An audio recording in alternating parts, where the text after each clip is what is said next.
Olá, meninos e meninas, tudo bem?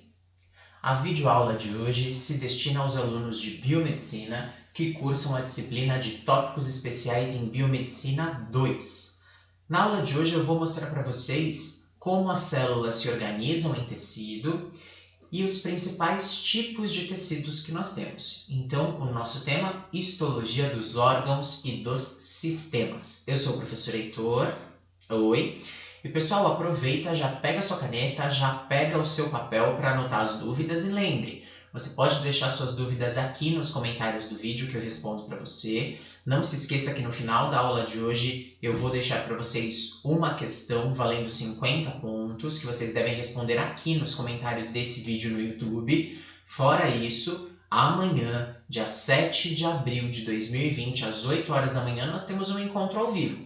Essas videoaulas elas servem como complemento da aula ao vivo, para aquele aluno que já quer aprofundar os estudos, não quer ser pego de surpresa e quer usar a aula ao vivo para esclarecer as dúvidas, tá bom? Então, na aula de hoje eu vou falar para vocês da organização das células em tecidos, os principais tipos de tecidos humanos e como nós temos as funções desses tecidos coordenadas de maneira extremamente sincronizada. Então, vamos à nossa aula? Pessoal, quando nós falamos de tecidos, de histologia, nós estamos falando daquele conjunto de células que desempenham uma mesma função. Ao conjunto de células, nós damos o nome de tecidos. E a histologia é a ciência que irá estudar esses tecidos. Nos organismos animais, as células se agrupam formando 4 principais tipos de tecido. Nós temos o tecido epitelial, o tecido conjuntivo, o tecido muscular e o tecido nervoso. Esses são os 4 principais tipos de tecidos em todos os organismos animais, incluindo o ser humano. O tecido epitelial ele se divide em 2 funções ou 2 responsabilidades. Nós temos o tecido epitelial para revestimento e o tecido epitelial glandular, ou seja, o tecido epitelial que forma o envoltório dos órgãos e o tecido epitelial que forma as glândulas. Já os tecidos conjuntivos, eles têm a responsabilidade de fazer o preenchimento entre as células. Então, entre os demais tecidos, na verdade, tá? É o tecido conjuntivo que vai ligar um tecido ao outro. Nós temos vários tipos de tecido conjuntivo. Nós temos o tecido conjuntivo propriamente dito e os tecidos conjuntivos especiais. Tecido conjuntivo propriamente dito, ele se divide em frouxo e denso, podendo ser modelado e não modelado, e ele irá formar os ligamentos, os tendões e também toda essa área de preenchimento de um conjunto de células para o outro. Agora, os tecidos conjuntivos especiais, eles desempenham diversas funções. Nós temos os tecidos conjuntivos especiais para proteção, como é o caso do tecido adiposo, ele protege mecanicamente as nossas células e órgãos de choque, tá? Além de conservar energia, conservar temperatura. Temos o tecido elástico, especializado no processo de estiramento e também retração. Temos o tecido hematocitopoiético ou hemocitopoiético, que forma as células sanguíneas. Temos o tecido especial considerado o tecido de sustentação, dividido em cartilaginoso e ósseo. Tá? Todo osso ele é gerado através de uma matriz de cartilagem e depois que esse tecido vai se mineralizar e se transformar em osso propriamente dito. E o último tecido conjuntivo especial que nós temos é o tecido mucoso, que forma as áreas da mucosa, as áreas da luz dos órgãos, que é extremamente úmida e rica em proteína mucina, como é o caso da cavidade interna da boca, tecido mucoso, tá bom? Vamos continuar aqui nas classificações, pessoal. Bom, ainda falando dos tecidos, o tecido muscular se divide em liso e estriado. Liso, que tem contração extremamente lenta, não é controlado voluntariamente, e o estriado pode ser dividido em esquelético, que formam os músculos ligados ao esqueleto, diretamente relacionados à locomoção, e o estriado cardíaco, que forma o coração. E o tecido nervoso responsável por toda a coordenação nervosa, feito aí dos neurônios, tá bom? Nós vamos começar essa aula falando do tecido epitelial. O tecido epitelial ele tem função de proteger os nossos órgãos, absorver e secretar substâncias, perceber sensações, fazer troca de gases, e ele está presente em diversos órgãos. Na verdade, todos os órgãos apresentam tecido epitelial. Então, nós temos tecido epitelial na região das narinas, que ele forma um epitélio sensorial para perceber quais são os aromas. Temos no esôfago o epitélio de revestimento de proteção. No estômago, esse epitélio forma cavidades, chamadas de fossetas, para secreção de ácido clorídrico. No intestino, eu tenho o epitélio com microvilosidades para absorção. Na pele, eu tenho um epitélio muito celular, com muitas células, que ele será específico para proteção, como uma barreira para o nosso corpo. Os capilares sanguíneos são formados de tecido epitelial, os alvéolos pulmonares, toda a região do glomérulo renal. Então a gente tem epitélio distribuído em todas as regiões do corpo, tá bom? Os epitélios, eles são formados de células justapostas. Como vocês podem perceber aqui nas figuras, sempre eu tenho uma célula bem do ladinho da outra. E é isso que significa ser justaposto, tá? Então eu não tenho praticamente espaços entre as células, ó. Eu não tenho quase espacinho nenhum, tá vendo? Certo? Além dele ser formado de células justapostas, vejam que ele não tem vascularização, ele não recebe vasos sanguíneos. Ele se alimenta por difusão. Os nutrientes e gases caem no meio extracelular e também no tecido conjuntivo e são enviados para as células do epitélio. Tenho uma grande resistência no tecido epitelial. Ele pode resistir à tração, a atrito, ele é especializado em propriedades osmóticas, então passagens através da membrana, e eu tenho uma fina camada chamada de membrana basal que liga ele com o tecido conjuntivo que está logo abaixo. Então aqui a gente percebe a formação de um tecido epitelial com duas células, tá? Então aqui eu tenho uma célula e aqui eu tenho outra célula, tá bom, pessoal? São duas células aqui. Aqui eu vejo que esse tecido ele possui então a lâmina basal que está aqui embaixo, ó, essa camada de glicoproteínas, que serve como substância cimentante para grudar o tecido epitelial no tecido conjuntivo que vem logo abaixo. Essas glicoproteínas da lâmina basal, elas irão então unir o tecido epitelial com o tecido conjuntivo. Vejam que o tecido epitelial aqui, entre as células, ó, olhem bem aqui no meio, existem junções comunicantes, desmossomos, junções adesivas para deixar essas células justapostas. E ele pode ter adaptações especiais, como é o caso aqui das microvilosidades, tá? Essas microvilosidades que vocês estão vendo aqui em cima serão responsáveis por aumentar a superfície de absorção em alguns epitélios. O tecido epitelial ele vai ser classificado de acordo com a forma das células e com o número de camadas. Então, se as células são planas, esse tecido é chamado de pavimentoso ou plano. As células são achatadas. Tem mais ou menos um formato bem fusiforme, tá? Epitélio cúbico ou cuboide, as células são cúbicas, como um dado. Epitélio cilíndrico ou prismático, essas células elas são mais alongadas, como um retângulo. Também pode ser chamado de epitélio colunar. Epitélio de transição, que tem formas variadas. E quanto ao número de camadas, eu posso chamá-lo de simples, se eu tenho uma única camada de células, ou estratificado, se eu tenho várias camadas de células. Vale lembrar que a gente também tem o epitélio pseudoestratificado, que é aquele em que a gente tem a ilusão de ter várias camadas. Vamos ver isso em imagem.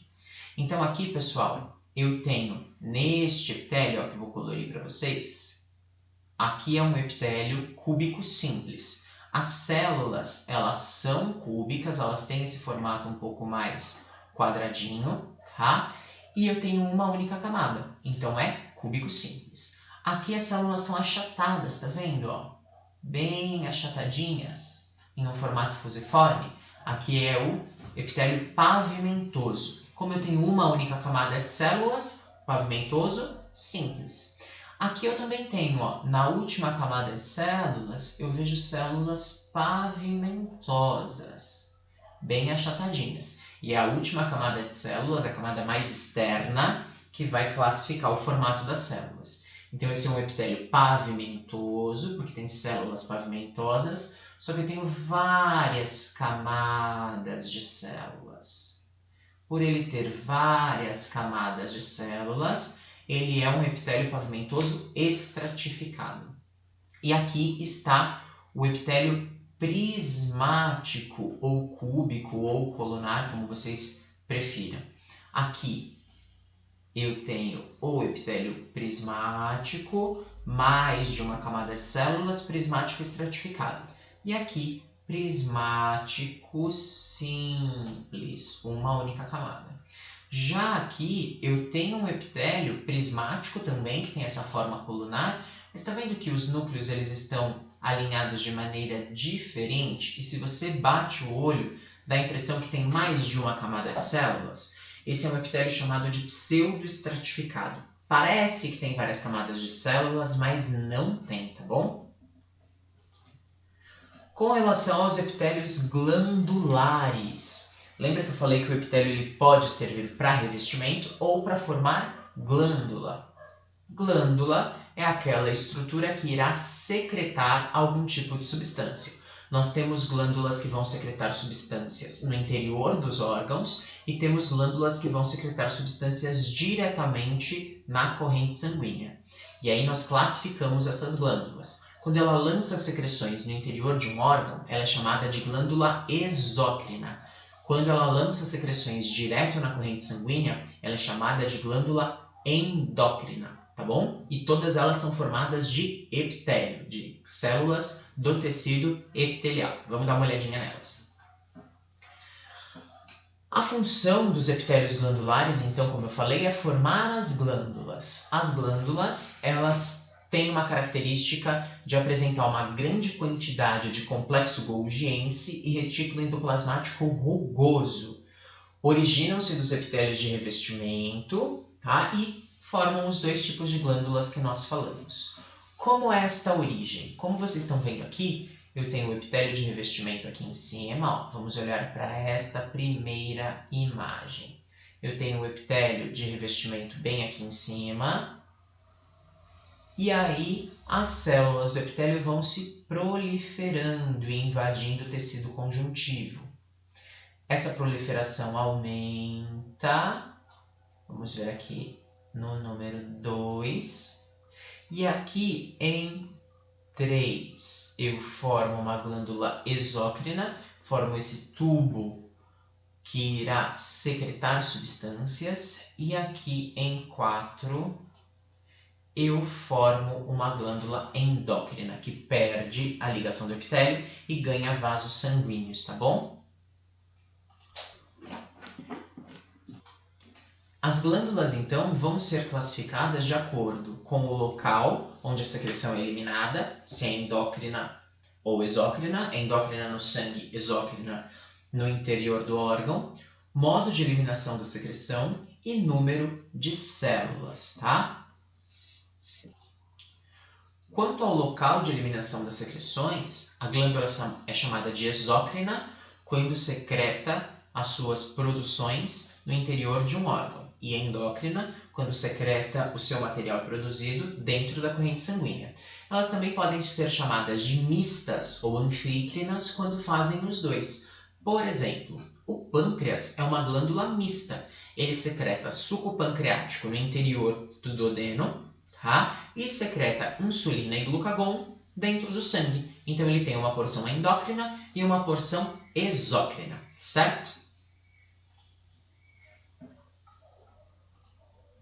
Quanto ao modo de eliminação das secreções, uma glândula pode ser chamada de merócrina, holócrina ou apócrina. Tudo isso tem a ver com a maneira que ela vai eliminar as secreções. Uma glândula merócrina irá eliminar as suas secreções e somente as vesículas contendo secreção no tubo da glândula, e isso vai para o meio interno do órgão. Uma glândula holócrina libera junto à secreção células mortas, e uma glândula apócrina libera parte das células, fragmentos das células que contém a secreção. Então aqui eu vejo a merócrina, que só libera a secreção, a holócrina, que libera a secreção com células mortas, e a apócrina, que libera fragmentos da célula que contém a secreção. Essas são as 3 formas de eliminação de secreções glandulares. Quanto ao número de células, uma glândula pode ser unicelular ou pluricelular. Sim, glândulas unicelulares são formadas de uma única célula. É o caso da célula caliciforme, que nós vemos em todo o trato gastrointestinal.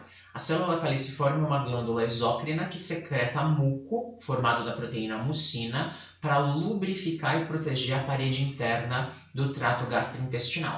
Tá? Então ela é uma glândula unicelular.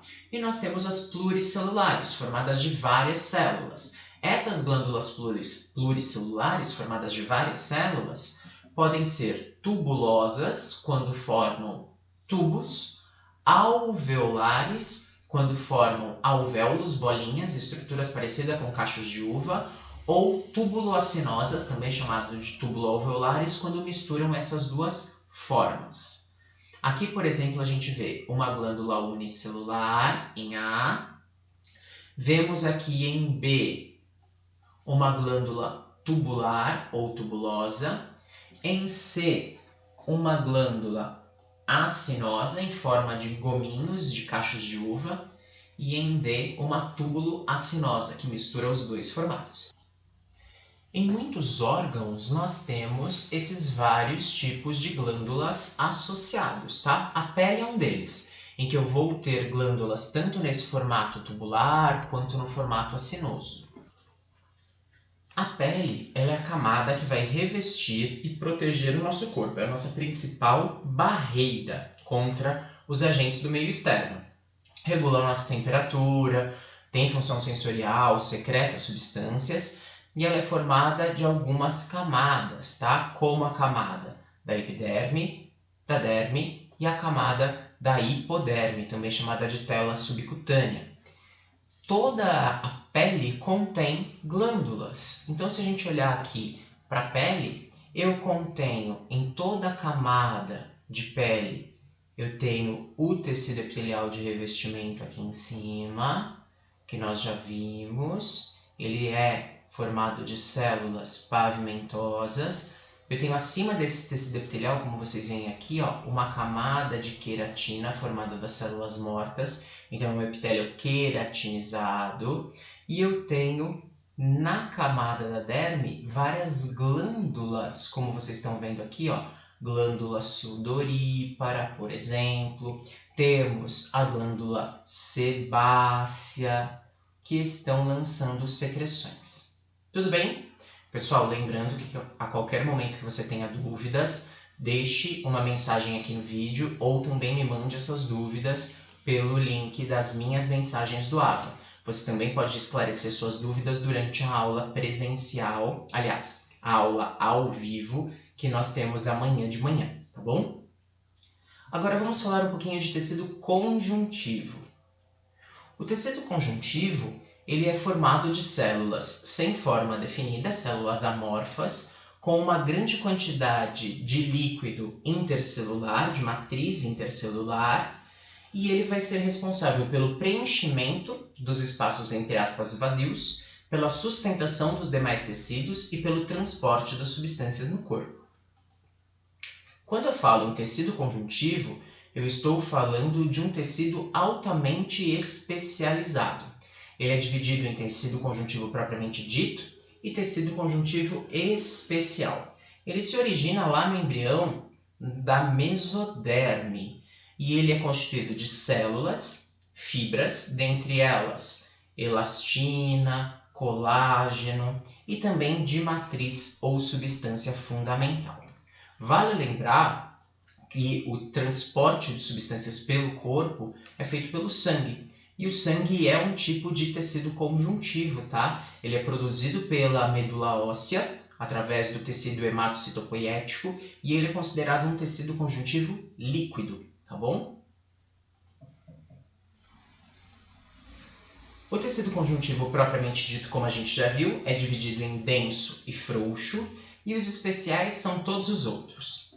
Adiposo, sanguíneo, ósseo, cartilaginoso e também reticular. Aqui a gente consegue perceber, na primeira figura, essa que eu vou apontar aqui para vocês, um tecido conjuntivo que tem uma grande quantidade de fibras. Essas fibras são fibras elásticas, tá bom? Desculpa, esse primeiro desenho aqui, fibras colágenas. E esse outro mais clarinho, fibras elásticas, certo? O tecido conjuntivo, ele tem algumas células chamadas de fibroblastos, que são as células características do tecido, são essas daqui, os fibroblastos. Eu tenho também as células imunológicas, macrófagos, mastócitos, plasmócitos. Essas células são chamadas de células residentes, que a gente encontra sempre no tecido conjuntivo frouxo. Eu tenho as células transitórias, que migram para o sangue, neutrófilos, eosinófilos, monócitos e linfócitos. E eu tenho as células especiais, adipócitos e células mesenquimais indiferenciadas. Essas células mesenquimais indiferenciadas podem se transformar em qualquer uma das células do tecido conjuntivo, tá? Por isso que elas são indiferenciadas, não se diferenciaram ainda. Vamos falar do tecido conjuntivo propriamente dito. O tecido conjuntivo frouxo, então ele é especializado em preenchimento. Ele é frouxo porque ele é mais fluido. Ele vai envolver as células epiteliais, vai nutrir as células epiteliais, envolve os nervos, os músculos, os vasos sanguíneos e os linfáticos. Ele faz parte da estrutura de muitos órgãos e também ajuda na cicatrização. O tecido conjuntivo denso, ele é mais organizado, tem muito mais fibras colágenas, vai formar derme, tendões e ligamentos, que ligam os músculos e os ossos e também que ligam os ossos entre si. Aqui a gente tem uma lâmina mostrando o tecido conjuntivo. Então veja, esse que é mais desorganizado é o frouxo. O que é mais organizado e colocado em linhas determinadas é o denso. O tecido conjuntivo especial, ou também chamado de tecido conjuntivo especializado, ganha funções distintas, funções especiais. É o caso do tecido adiposo, que irá guardar gordura. Essa gordura vai proteger o nosso corpo contra o frio, então vai ser um isolante térmico, ela vai ser fonte de energia. E a célula tipo é esta daqui, o adipócito. Vale lembrar que o adipócito ele é diferente em crianças, principalmente recém-nascidos, e adultos. No recém-nascido, o adipócito ele é multilocular. Ele guarda até 5 gotas de gordura. E no adulto, ele é unilocular. Ele guarda uma única gota de gordura. O tecido adiposo, por ser um tecido de proteção, de isolamento térmico e de economia de energia, nosso depósito de energia, ele não vai ser fácil de ser removido. Tá? Quando uma pessoa faz dieta e emagrece, ela não perde as células adiposas, ela só esvazia as células adiposas. Então o processo de emagrecimento leva as células adiposas que estavam cheias de gordura a ficarem murchas, como uma bexiga murcha. E aí se a pessoa volta a ter uma dieta desequilibrada, essas células voltam a se encher. Tá? O único processo que retira as células adiposas é o processo da lipoaspiração. Você vai sugar essas células, tá bom? Lembrando que o tecido adiposo é super importante para a reserva de energia, tá? Bom, aqui a gente vê a figura do adipócito e aqui a imagem em lâmina do tecido adiposo. Veja que essa parte branca não é espaço vazio não, tá? Isso aqui é um nódulo de gordura, é a gota de lipídio. O tecido conjuntivo cartilaginoso vai trazer sustentação de algumas partes do nosso corpo. Do pavilhão auditivo, por exemplo, do nariz, por exemplo, e também irá proteger as articulações do atrito de um osso com o outro. Lembrando que a gente tem cartilagens permanentes no nosso corpo, que são essas cartilagens que ficam entre os ossos, e temos as cartilagens não permanentes ou transitórias. Quando uma pessoa nasce, um bebezinho, ele tem todo o esqueleto constituído de uma grande quantidade de tecido cartilaginoso, que aos poucos vai sendo substituído pelo tecido ósseo mineralizado, tá bom? A célula característica do tecido cartilaginoso é o condrócito. O tecido ósseo, ele se origina de uma matriz cartilaginosa e a sua célula característica é o osteócito.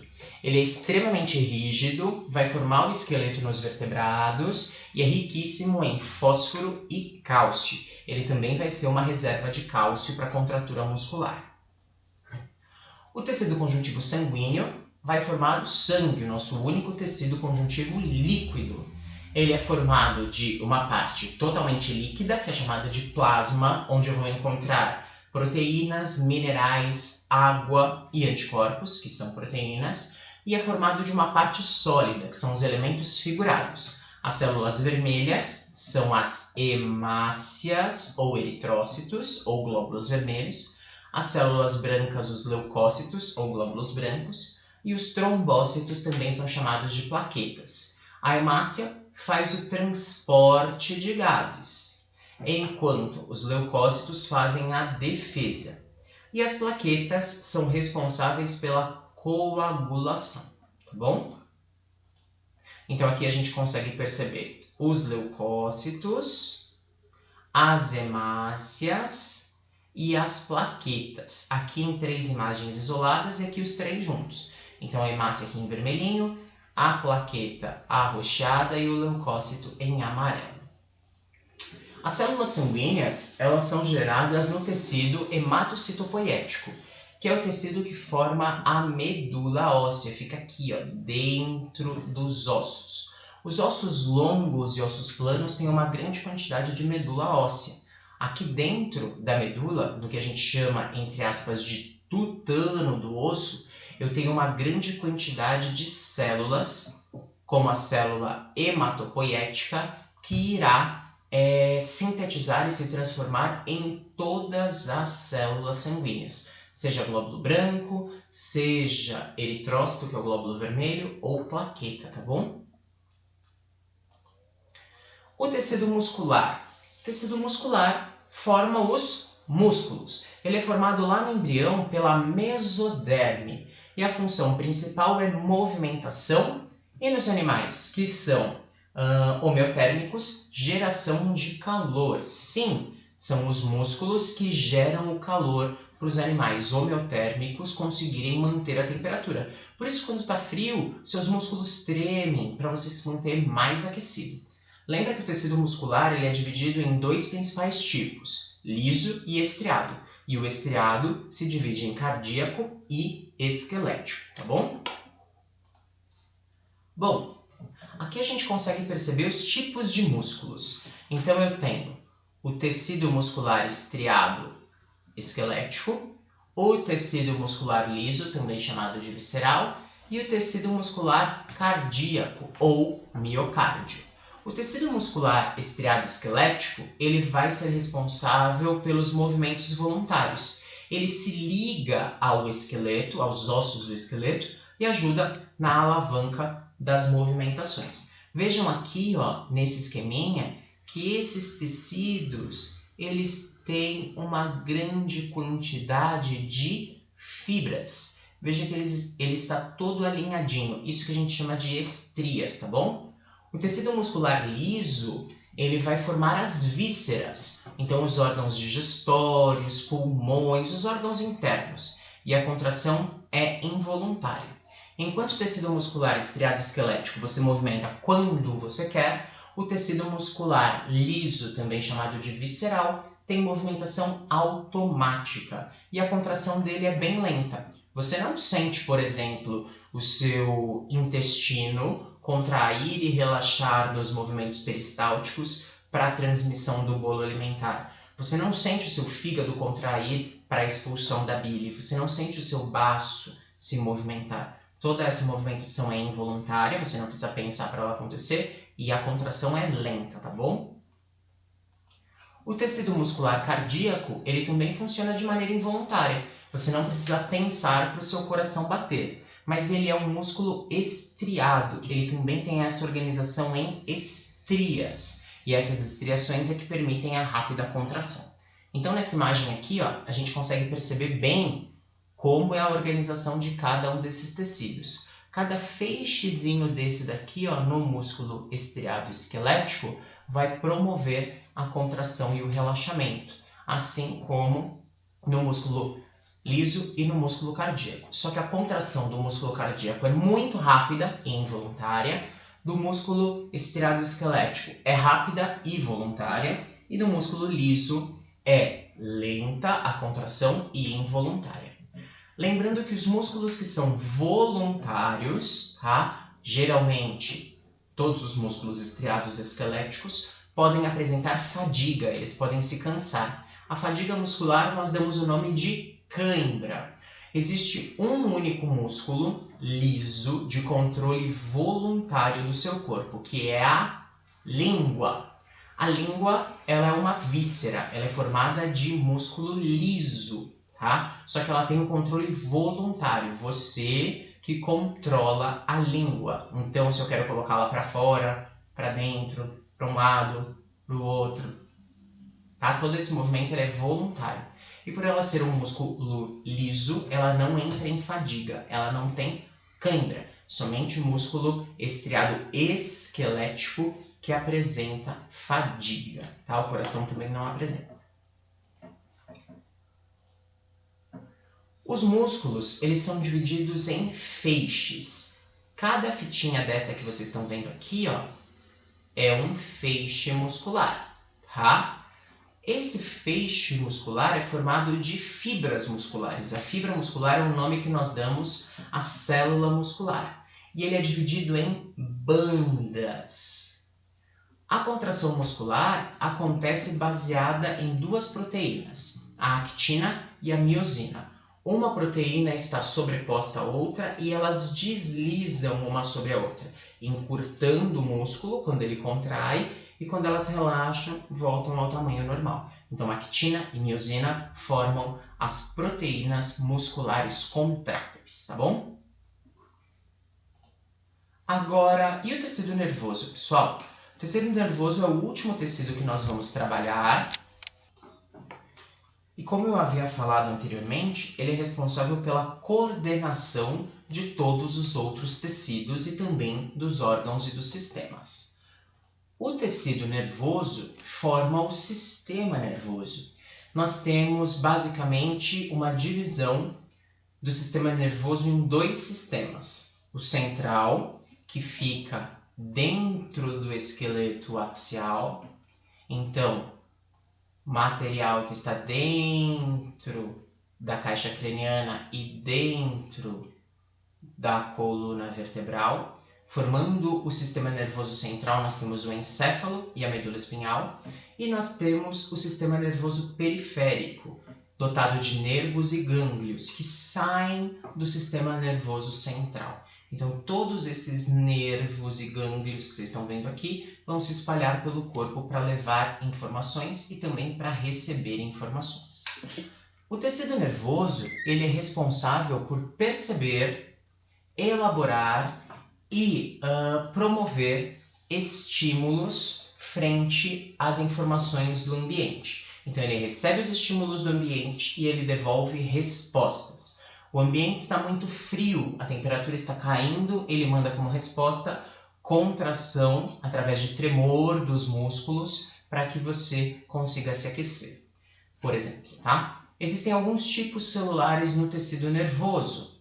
É o caso dos neurônios, dos gliócitos, dos astrócitos, oligodendrócitos, micróglias e células de Schwann, certo? Vale lembrar que a gente pode resumir tudo isso como neurônio, que faz toda essa transmissão de impulsos nervosos, e células da neuróglia, que mantém os neurônios vivos, certo? E aí a neuróglia, células da neuróglia, que vão ter toda aquela classificação. E a função delas é manter o neurônio vivo. O neurônio transmite os impulsos nervosos através de ondas elétricas, que nós chamamos de sinapses elétricas, ou através de neurotransmissores, através das sinapses químicas, tá bom? Vamos dar uma olhadinha como isso funciona. Bom, o neurônio, eles são células especializadas em conduzir impulsos nervosos. Ele é formado por um corpo celular, que tem um formato meio estrelar, e neurofibras, que vão formar dendritos e axônios, prolongamentos, tá? Podem ser do tipo multipolar, bipolar ou pseudonipolar. Vamos dar uma olhadinha aqui. Então aqui, pessoal, nós temos um neurônio típico. Ó. Deem uma olhadinha aqui. Esse é um neurônio típico. Aqui é o corpo celular. Do corpo celular eu tenho a saída de algumas fibras, neurofibrilas. Essas menorzinhas são os dendritos. Esse prolongamento maior, o axônio. Quando eu tenho um neurônio formado de um corpo celular e muitos dendritos e um único prolongamento que termina em 3 terminais, eu tenho um neurônio multipolar. Se ele termina em 2 terminais, bipolar, e se o corpo celular é deslocado mais ou menos para o meio do axônio, eu tenho um neurônio pseudonipolar. Vejam que aqui, para facilitar a vida do neurônio, eu tenho células de Schwann em volta de todo o axônio. Essas células de Schwann vão formar a bainha de mielina, que funciona como um isolamento para deixar toda a transmissão nervosa mais rápida e também mantém o neurônio vivo, tá bom? E para a gente encerrar, nós podemos classificar os neurônios em 3 tipos de acordo com as suas funções. Isso é uma classificação fisiológica. Nós temos os neurônios sensitivos, também chamados de sensoriais, que captam o estímulo do ambiente. Os neurônios de associação, que levam esse estímulo até o sistema nervoso. E os neurônios motores, que devolvem uma resposta já processada pelo sistema nervoso central para um órgão efetor, como um músculo. Então, por exemplo, se você coloca sua mão em uma chapa bem quente, os neurônios que estão na sua pele, os neurônios sensitivos, captam a sensação de calor, levam essa informação até uma parte do caminho, transferem essa informação para um neurônio associativo, que irá levar essa informação até o sistema nervoso central. Essa informação vem, está queimando, eu preciso tirar a minha mão daí. Um neurônio motor leva uma resposta até os músculos do meu braço, mão e antebraço, para que eles contraiam e eu retire a mão da chapa quente, tá bom? Só que tudo isso acontece em milésimos de segundo, é tudo muito rápido. Então aqui, por exemplo, ó, o neurônio sensorial ou sensitivo, ele estará em um órgão sensorial, como por exemplo a pele. Então ele recebe o estímulo, leva esse estímulo até o sistema nervoso central, onde eu tenho os neurônios associativos que processam essa informação. O neurônio associativo manda para o neurônio motor a informação do que será feito. O neurônio motor irriga um órgão efetor, como por exemplo o músculo, que faz com que esse músculo contraia e retire a mão do lugar que está queimando, por exemplo. Pegando aí o exemplo da chapa quente, tá bom? Espero que vocês tenham gostado da nossa videoaula de hoje. Eu vou deixar aqui a questão para ser respondida. Lembrando que você vai responder essa questão nos comentários e ela vale 50 pontos. E aqui está a nossa questão, pessoal. Então eu quero que vocês respondam aqui nos comentários, como eu falei, valendo 50 pontos. A diferenciação celular, que acontece no decorrer do desenvolvimento embrionário, leva à formação de grupos de células especializadas em realizar determinadas funções. Cada um desses grupos constitui um tecido. 4 tecidos estão ilustrados na figura abaixo. Então aqui no número 1 eu tenho um determinado tecido, no número 2 outro, no número 3 outro tecido e no número 4 outro tecido.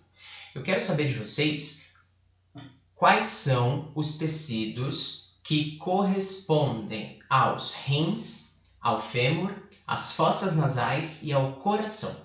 Então, como resposta, vocês vão atribuir os números de cada uma dessas figuras e me dizer o que eles são. Então, por exemplo, o número 1. Que tecido é aquele? Ele é um tecido que está nos rins, no coração, no fêmur ou nas fossas nasais. E o número 2? E o número 3? E o número 4? Tá? Então, como resposta, vocês vão colocar quais são os números que representam essas figuras e qual é o órgão formando aqueles tecidos. Tá? Então, vamos voltar lá só para a gente ver de novo. Então, eu tenho aqui nessas figuras rim, fêmur, fossas nasais e coração. Eu quero saber que número equivale ao quê. Tá bom, pessoal? Espero que vocês tenham gostado da aula de hoje. Lembrem que amanhã às 8 horas da manhã nós temos um encontro ao vivo com esse tema, histologia dos órgãos e dos sistemas. Então, bons estudos e até lá! Beijo, beijo, tchau!